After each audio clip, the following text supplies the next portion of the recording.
Bonjour chers compatriotes. Après une semaine assez lourde pour notre pays, nous sommes devant vous pour qu'ensemble, nous essayons de voir, d'analyser, de réfléchir pour la situation de notre pays, la RDC. Et très souvent, elle nous préoccupé biso, et la situation sécuritaire en Bokanabiso, dans la partie est. Au Yébani, au Mikolo est connu sous grave. Pendant plus de 2 semaines, nos frères et sœurs se sont fait massacrer, humilier, violer. Mais tout cela, filmé, bâti sur les réseaux sociaux par nos agresseurs. Bandeko Balembi, Balembi agression. Nakata mboka na biso moko. Bazo boma biso, moko banyama. Nakata mboka na biso moko. Bazo nyoko la bana na biso. Nakata mboka na biso moko. Bazo violer ba mama na biso. Nakata mboka na biso moko. Pona mabele na biso moko. Pona ba minéraux na biso moko. Oku tozo bénéficier na ngote. Tozo nyoko. Bandeko bazo nyoko ma. Et tout cela, ezo salema. Moki mombe vande kimi. Moki mombe zota. Mais bandeko la biso mususu pe ba congolais bazota. Pire encore. Bandeko la biso mususu ba congolais baza complice ya situation wana. Tomoni na partie nord-est. Bateau to benga bambororo. So bambororo eza ba peuple moko boye baza ba éleveur, ba pasteur. Ça dit ba uti ba mboke belé. Mais basaka bilonga bozungu la ondre bilongi moko moko e kokana nakati ba tchadien bazali ba musu ba uta vers Éthiopie, Somalie, Uganda, Rwanda basangadi ba yena mabelo ya biso moko na mitunaka peto mitunaka. Ça fait plus de 20 ans que nous sommes en guerre. Nous avons 9 pays voisins, 9. Il y a une frontière où il y a biso ezaka madusu. Ata militaire mota tele makenga la frontière na biso. S'il n'y a pas complicité interne,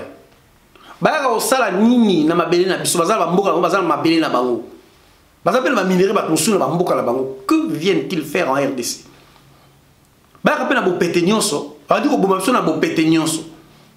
Pourquoi armée n'a biso à quoi se défendre? La raison est simple. Parce que la carte a commandement armée n'a biso to yebi. J'en cite 2. Rwanda na Uganda, au bazapena en avant-plan, du moins comme bas sous-traitant. Ben élément là-bas mususu, baza la carte armée na biso. Na poste de commandement comme des généraux. Et ba yebani identifié. Mais ce qui est total, tout ce qui est là-bas, il y a 2 pays qui nous agressent. Alors que nous avons 9 voisins, malembe. Voisin la voisin manoko kota kuboto la biso mabele kuboto la biso kita. C'est la campagne électorale pour l'élection présidentielle. Défi au montonio ça y qui défi bosso, il y a les bosso, il y a RDC, c'était le défi sécuritaire. Makambo on est au potana na ngona kabi. Et c'est l'élément à les bosso avant tout le baba détournement, ba fuite de capitaux, crise économique, crise politique, crise de bosso qui sécuritaire. Tout pour résoudre le problème politique na mboka na bisoté parce que le problème le plus urgent dans la sécurité koboma batu. C'est la présence des armées étrangères dans Mboka na biso. Ceux qui va continuer dans Mboka na biso, ba bongwani ba bilis, ba bongwani ba rebelle pour ba mi latisi nationalité congolaise. Et ça, c'est le problème identitaire. Autokomi nango après, mais à conséquence, il y a agression autoza nango. Qui ne le sait pas? Qui ne le sait pas? Sauf hypocrisie. Na motema mabe, o ba tomusu ba komi nango na Mboka na biso. Un pays si riche, si beau, que tout le monde en vit. J'ai encore entendu dire par un Sénégalais, Naboseni Kombone. La RDC, c'est tellement un pays beau et riche. Il n'y a que les Congolais eux-mêmes qui ne comprennent pas la valeur de leur pays. Voilà pourquoi nos voisins nous envient et nous agressent. D'où vient cette faiblesse? Notre faiblesse vient du sommet de l'État. Souvenez-vous, Bandeko, Madame Laura Désiré Kabila Lobaki, Tawaye Nabarwande, pour l'aider à prendre le pouvoir. Tant qu'on couple qu'est-ce qu'il leur a dit? Rentrez chez vous. Tant qu'on a Bengani Barwande, ceux qui se disaient congolais, entre autres Rouberois, Bakendawa, si bazonga na Rwanda, na ba Bizimakara. La vidéo est allée pour se souvenir. Qu'est-ce qu'il a dit? Oh, vous avez dit que vous êtes des Congolais. Je chasse les Rwandais. Vous rentrez au Rwanda. C'est que vous étiez conscient que vous étiez des Rwandais. Conclusion, il a dit, oh, nous étions infiltrés jusqu'au sommet de l'État. Il a dit infiltrés parce qu'il y a quelqu'un qui a détecté Bango, Bengana Bango. C'est différent de la situation qui est venue après Laurent Désiré Kabila. Vous avez infiltré pour Bakéi, pour démasquer. Ba créer RCD Goma, ba Vandi, ba créer ba milice, bazo bon ba congolais. Et comme solution, Kabila a retrouvé les bango brassage. Ça dit ba bomi bozui bo koti ba mon armée. Et dans l'armée, ils sont congolais ou ils sont rwandais? Dans l'armée, sont-ils congolais ou ougandais? Et pire, zongeli su comme ba ministre. Voilà cette erreur Laurent Désiré Kabila Salaki qui l'a corrigé parce qu'il a pris le courage entre les deux mains pour na rubenga la bamba. Laurent Désiré Kabila. Kabila a récupéré ces éléments-là pour en faire des officiers. Logiquement, le changement que le Congolais attendait, c'est que non seulement un fils du pays prenne le pouvoir, parce que on a discuté avec beaucoup d'amis.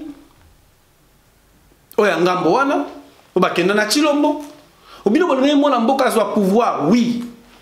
A ce pouvoir, on dit. Déjà, tu as dit qu'il y a une élection, il y a 15%. Bon, Matabo, c'est une vérité historique qui retire la bongo. Si vous avez un élément contraire, vous avez un la biso, résultat, bureau de vote par bureau de vote. Afin de l'élection serveur, na yemoko à l'acception les vrais résultats.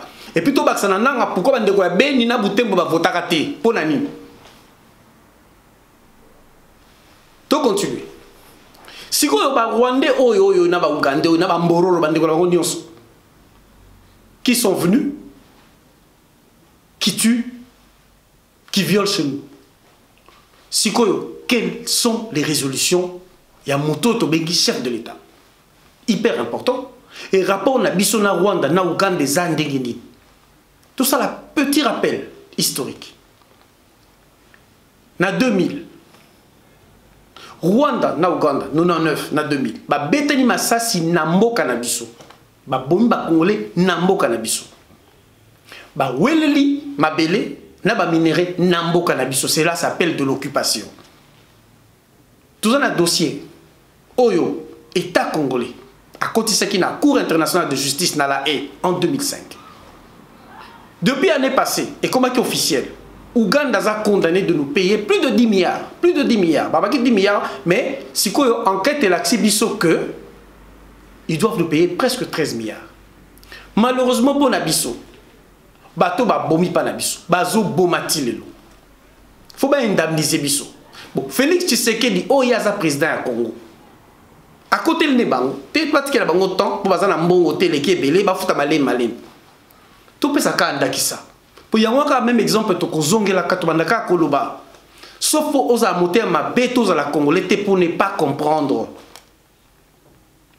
Batona babomi panabiso. Bazo boma panabiso. Bandero que data botala ravage de l'impunité. Titre nango na France 24. Et ça juste une émission de 24 minutes. Au bazo la kisabiso. Comment ces gens-là ont sémé la terreur na Kisangani. Na partie sur nord-est. Tabitumba na Rwanda na Ouganda. Bakunda basi misusu na bana yami bimba bat bazotala. Mais avec la complicité des Congolais. Le quoi ba général a mis si tango fort à sa cité na ba rapport misusu na ba rapport mapping na na émission on a 10 milliards au Ouganda fa futa biso. Biso moko budget mboka na biso 5 milliards. Si vous pouvez savoir na 5 milliards wana budget y a armée na biso, le budget alloué à l'armée c'est combien? Parce que armée ça un nombre à batouté, armée pesa logistique. Armée technique, armée pesa commandement. Si koyo, comme tu du Ouganda temps. Bon, moni semaine, ministre de la Justice à Ouganda, bon, fait absolument bon wanate, parce que l'équipe d'abord est belé, et puis en plus, l'accusation à Bisso est infondée. Alors que Batono a bondi les deux armées, de bien les deux armées étrangères. C'était même accusation tout ça qui bango, ils ont attesté, prouvé, même sanctionné par la Cour internationale de justice. Bandeko son abi maramba massacre. Oh ba outro bomami ko na Ituri. Bomoni massacre ndenge betami na bunya. Des bazo benga na bande na bandaku na bango par des étrangers. Bon, c'est vraiment la terreur. Oh, bah, c'est na Beni. Bah, bah, so ba ADF nalu. Bah, so ba FDLR. Tout le ba ADF nalu, bah, ça ba Ougandais. Bah, FDLR, bah, ça ba Rwandais. Bah, Nyatura, bah, Rwandais. Bah, Ngumino, bah, Rwandais. Bah, Touaguinaïro, bah, Rwandais, bah, Ougandais. C'est bien clair que ces gens-là nous agressent. Bon, le kata argument, bon, le bakeo, bah, ADF nalu, bah, ça ba rebelle Ougandais. Car c'est rebelle Azalaka, rebelle contre le pouvoir de son pays. Ceux qui sont rebelles ougandais, pourquoi n'attaquent-ils pas l'Ouganda? FDLR. Ceux qui sont rebelles rwandais, ils ne sont pas au pouvoir en Rwanda, donc ils doivent attaquer le Rwanda. Mais ces gens-là sont installés chez nous, tuent, violent. Parce que la biso mabeli. Nabi biso, c'est-à-dire mabeli à RDC. Peu importe tendance politique, ceux qui sont congolais, c'est notre terre, c'est notre pays qui est menacé. À mon cause, au Congolais, tous à la Ndoki, tous à la montée Mamabé pour ne pas comprendre qu'il est question de l'intérêt général. Parce que Kinshasa, mon sous n'a compris la rabangote. Puis bande comme sous bazana ouest, donc par exemple dans le bas Congo. Tout bande comme sous à Kassai. C'est pas parce qu'on tue à l'est que ça ne vous concerne pas. Mais vous avez la potote. Tout le monde va passer au Bomana Congo et talib sauté. Naza Congolais, Naza Makila Congolais, ça me fait mal, c'est mon pays. Si vous appelez à bas Congo, bazo Bomana Est, c'est ton pays de Konanga tellement. Vous pouvez sur la leader politique, vous allez rater car le Kosona qui mouille, le Lukambo, on a pas parlement. Car le Kosona qui mouille, comme on va parlementaire, Kozo Kambon, Moussou Pebino, nga parlementaire, nga bamba gouvernement provincial. Vous gagnez à combien? Et surtout, tu as bien en la biso. Bato bazo que la mboka ngo passe moté ma passe. Ce que tu as souvent bato revenu moyen. Na kati ya mboka na bandeko bazana passe bazana bozumoke. Na biso bato diaspora. C'est-à-dire bato los bazana mangeoire, bazana ba parlementaire, bazana ba ministre, bazana ba cadre ba entreprise pour la bango vieza bien, souffrance à congolais et tali bangote. Parce que quelque part pour bilon sope bozami yibi so tout attendez bo gérer ba entreprise, to mo que bozami mi yibi bilon. Parce que na mboka wana corruption bandi na sommet de l'état. Tango montazu bo compte, tu l'on bazu bo compte. Et l'on va dire fala ta défi sécuritaire. Abosel malobo yemo ala ka bato na ben. Donc yemo ka qui conscient que situation ya zaki okuta, ezaki mabe. Et tout ça il a besoin à mokondi ya sika pour changer situation wana. Pour to silisa itumba wana. Parce que le pays nous ça va tout se développer. À tabolo la stabilité politique, tout dépend de la situation sécuritaire à l'est. Parce que le long motoko wanga na te na est mboka na so ndeto za ba minerai au mokimombeso ezoluka. Na battu le Koloba. Nous sommes un grand pays, un beau pays, si riche. Il n'y a que les Congolais qui ne comprennent pas la valeur de leur pays. Comment cause en amboka na okito kondemo no liemboka na we bonga, yozondi baba pa ba ya ba boma. Bazo ma belé amboka na yo. Ba boma bandeko na yo. Ba boto la biso ma belé. Bon bilombo va venir dans mes années. Congo za Kinshasa te. Congo za ba Congo te. Congo za ka Équateur te. La RDC, c'est 2 345 000 km². Ceux qui basent Ituri, et ça sous Congo. Ceux qui basent Bomina Ituri, basent Bomba Congolais, ça doit me faire mal, ça doit te faire mal. Ce que tu as l'identification, il y a des assassins, des assaillants. Et puis toute la relation, na changement, tout ça, il y a tant Kabila Zalaki, na bokonjo, il y a Chilombo Yassika. Ba Ougandais. Chilombo avance au Bokondi, à Kena Otala Museveni. Ba image ezali na anniversaire à Museveni. Chilombo ba sali lisanga ba politicien. Chilombo longwe. Ba ona kamele ba sanga ba ko sala deal les accords. Chilombo zu Bokondi akiko sala lisanga moko na Kabila. Bobe yango nde bobenga yango. Bon, comment cela s'appelle? Trahison. Donc yo ko protéger moto biso de criminel. Tu l'as protégé, on va dire au ça naï. Mais en même temps, pendant 2 ans, on empêché ça. Donc il fallait beaucoup avoir. Bon, ça la rupture. Bon, ça l'union sacrée. Le résultat, il y a une union sacrée. Ça dit que bah parlementaire ndambo, bah qui coulate. La carte union sacrée. Pour vous la casse, il y a le gouvernement SK. Et on a tout le gouvernement na malembe na malembe. Moko na moko. Parce que tout le gouvernement tout a une situation sécuritaire. Na carte gouvernement, ozongi seli biso, au quartier qui blongi asika. Tout bateau, na yoba kanti blongasika. 10 Rwandais attestés. 10 Rwandais pendant que na Est les Rwandais tuent. J'ai dit les Rwandais, pas tous les Rwandais du monde. son habit rwandais, c'est-à-dire l'armée rwandaise, la force rwandaise, la milice, il y a rwandais, oyo, bah tiens biso na rapport pe Kagame alobi, soki présence, il y a troupe rwandaise ezali, na kati ya mboka na biso, c'est que ça au sala mana Félix Tshilombo. Sur ce point, tongi to tuna no mituna. Siko soki vraiment Félix ozaka congolais. To soki olingaka Congo, bali ba Uganda ba boma pa na biso lokwa ba ina ndako na yo ba bomi ba na yo. To ba violer moi si na yo Denis Dengaza on a repris exemple on a cru. Bon limbi sa bande komeza bongo. Félix yo koko sa camarade na moto a violé Denis. To yo koko sa la kinde ko yambaka moto betaka maboko na moto a violé moi na yo to bomi moi na yo. Faut prendre les Congolais pour des cons. Ils ont ma camusou ezali biso ndio photo la sectoringa Congo. Bokolo bana biso te que ça stratégie politique, ça diplomatie te. Bato baza condamné yo côté libango. Et puis to batelo mususu. Bato la baza pa na biso. Bazu mandoki ba bando boma. Ay ba bazo mabele. Bongo yo côté libango pesa ngo mabele mais entre tout le baza bande ko na biso. Mais soko bazala ka bande ko na biso. Déjà bazate. On est sur un cadre hypothétique, purement hypothétique. Soko bazalaka bandeko na biso ceux qui bazalaka ba congolais ba ko kamata mando qui était gratuitement ba bomaka ba congolais soko ba banyamulenge bazalaka ba congolais ba ko banda ko violaka bana na biso ya mikete soki bazalaka ba congolais ba ko banda ko finga biso ba congolais te soki ba banyamulenge bazalaka ba congolais ba ko senga mabele te na kati ya Congo parce que soki bazalaka ba congolais et sengela ki na bango bazana mabele na kati ya Congo. Ou bien tu l'as bâtonné, vous avez une histoire à Congo. Vous avez yango. To boza tellement moté mama bena lo koso ya mbongo que boza ko ignorer histoire ya mboka na biso Congo o yebani na moto nyonso. Tu dis bien qu'avant la conférence de Berlin, ba sangsaka ba babele. Ça dit ba chef coutumier, Stanley akomona bango moko na kombo ya roi Léopold. Ba sangsa mabele wana e bota mboka ya Congo, état indépendant du Congo.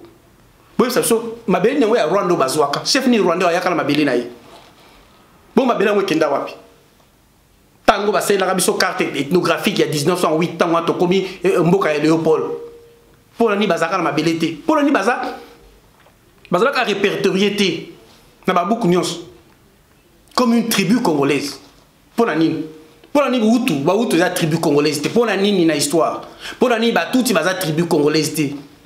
Pour la nini uto kalati tozo ka indépendance ba on bazala ka ba tribu congolaise te. Alors pour la nini époque Mobutu ba senga ka nationalité ba ko ba congolais. Tozo ngela débat wana te on constate tout simplement que muto aza mwana mboka osenga soit comme mwana mboka te. Na pesa ka ndakisa wana tant to sa conférence a te. Na ba ki muto aza belge flamand. A kena commune ya za ka déjà belge a que sa demande ya nationalité belge, ya naturalisation muto aka belge a osenga za naturalisé belge. Et ceux qui ont boyé, c'est que ça m'a mboka te. Admettons que vous avez comment bana ya mboka. Na mando kité. Bo code sa procédure. Nous avons des cas ya biso na ba Rwandais. Il y a un conflit. Il y a la constitution na biso. Bobi Rwandais, l'article 7 de la constitution na bino. Nationalité rwandaise est longwarate. So comme Rwanda ta longo boye kotikala. Biso pe na article 10 il y a constitution na biso lobi. Muta koza la nationalité bi balete. Si vous êtes Rwandais, vous êtes Rwandais, vous êtes Congolais. Parce que vous êtes Congolais, il faut perdre de nationalité. Il faut y aller. Parce que vous pouvez dribbler biso. Tout ce que vous avez, tout ce que vous avez, alors que dans ce pays-là, il y a un moto, un chef de l'État. Mais vous avez marché. Mais entre-temps, vous pouvez dire toujours mais entre-temps, vous avez Kinshasa, Yoki Mongongo. Il y a des bazolela, babi marche de soutien. Na sengi merci la bande ko la muka pour l'initiative voilà mais suka wana te koba. Toujours là ça que tout ça monté mamoko, tout ça écolo moko. Mais dites-moi pourquoi cette marche a été réprimée? Pour la nini? Toral ba ko mi bal. Toral mamoko mi bal. Et puis pour la nini bino bande ko mosusu loko ya UDP so bolinga Congo. Pour la nini to sangana kité parce que ça le comme mabelite. Ba ko ba congolais, ça le comme ya mboka. Donc, bino bozaka na Congo na bino mosusu, biso pe tozaka na Congo mosusu, to toka na Congo moko. Autre chose. Na émission autre salaki mba eleki, na bakili ka baba na ba orphelin. Oh Denis Nyakero, okenda ko senga, to ko na Rwanda. Comment voulez-vous? Comment expliquez-vous? Ba to bazo boma pa na bino. batiki bana na biso ebele ba orphelin likambo le ko si la bongo te parce que babi ko keda ko zo ba orphelin yo moko sengaka 200. Il semblerait qu'on a 500 selon nos informations et nous continuons à fouiller. Po baldo tsaka bango ndambo na ba Congo tozo senga na bandeko ba vanda kana ba Congo bo sunga biso bo luka bo tambola soki bo moni esika soupçonné que bana wana Denis Nyakero atia bango yango kuna bo filmer bo kanga ba photo bo tinda ba info comme ça Denis Nyakero on peut ça sous explication et d'ailleurs kutu ata to moni bango ti le fait que yo sengo zo ba orphelin il y a ba rwandais mboko e bango ba boma et pas na biso tu nous dois des explications madame Denis Nyakero yango za congolaise to za rwandaise ce geste yo sala ki wana pour senga bana ba orphelin ba rwandais et ça un geste politique to geste patriotique ce qui est acquis politique c'est-à-dire tu voulais montrer que tout allait très bien entre les deux pays des mobile no le baralo qu'on tue chez nous ce qui est un geste patriotique c'est-à-dire aux tellement rwandaises oyoki bana ya bandeko na yo ba kufa na génocide ba tika ba orphelin oyoki bango mawa ale yo kamati bango olingo kamata bango oyo ko bokola bango na mboka na biso Congo na mbongo na yo tu gagnes combien par mois si c'est na mboka mobile na yo c'est l'argent du contribuable congolais o ba futaka ye pour la mosala na Congo pour la mosala na Rwanda te et tout ça ça laisse certains compatriotes congolais congolaises indifférents et indifférentes et tout cela bande normal il n'y a pas d'orphelins chez nous. Tu as combien d'orphelins à l'État? Tout en état, il y a un groupe électrogène. Il y a un lelo total. Ce qui défie sécuritaire, ils ont levé. Quelle est la différence entre le règne de Kabila et le règne de Chilombo? Parce que nous sommes toujours opprimés, occupés par le Rwanda et l'Ouganda. Pour te chuter, comme solution, on sent que Félix Tshisekedi et Azui Bokondi Nakimoyibi, sans un programme, sans un projet sécuritaire. Nakova Nabeni, ça c'est pas une solution. Timukolo guerre aussi là, Nabeni, ça Kokova Nabeni aussi sa guerre, tu sais Mamundoki. Quels sont les états généraux et armées Nabiso Yosali? Qu'est-ce qui ne va pas? Combien gagnent nos soldats? Quelle est leur motivation dans le champ de bataille? Logistique ni Tozanango, qu'est-ce qui manque à notre armée? Est-ce des hélicos? Est-ce des avions de chasse? Ou des fusils modernes? Et le rôle de la MONUSCO, Nesika et Tumbezani. Parce que le lot, au cas moitié pour MONUSCO, ils ont deux parties. Ils ont la force et le maintien de la paix, Oto Yebi. Mais ils ont la brigade d'intervention. Brigade d'intervention, ils ont le col armée congolaise, baillé, en guerre. Pour attaquer. Ils ont reçu mandat, 3750 hommes. Oh, bah, qui supplémentaire. Une brigade spéciale, bah, ça qui 1250. Il y a une brigade donnée par ça qui de 3750 à 5000 hommes. Bien armés, ils sont venus pour faire la guerre. Pour la aider l'armée congolaise, il y a aussi Sabitou, Bazo Salanine. Tout va dans une évaluation, pour tout yéba. Force nini supplémentaire, Kokoya, Kosunga armée, pour aussi Sabitumbo Wana. Mais entre-temps, Binona Rwanda, tout va très bien. Monsieur et madame. Et puis Congo, hein, ils ont habinoté. Congo, ils ont habissonios. Si vous avez habinoté, si vous avez habinoté, en tout cas, vous avez habinoté avant fin mandat.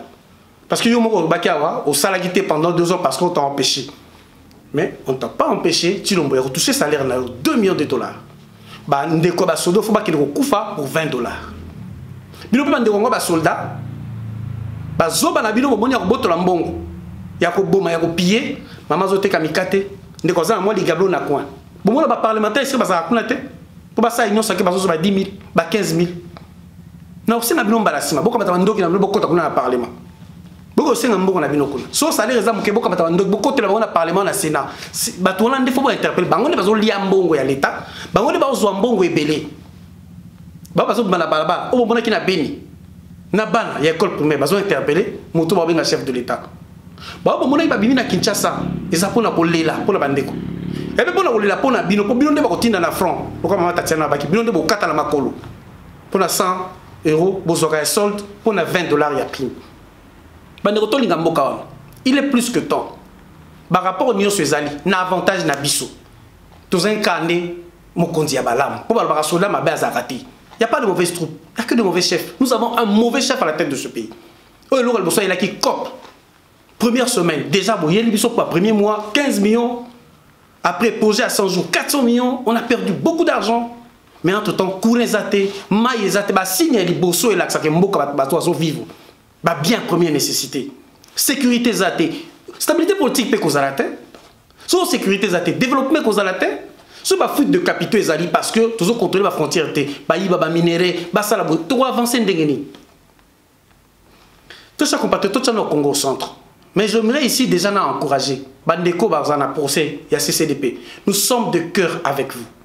On nous tue, on nous agresse et Bissomo Soufo tout comparaître en la justice. En même temps, nous avons félicité Bandeko Nyonso ya Kinshasa au Bolaxi Bolingo na Bandeko Est na manifestation.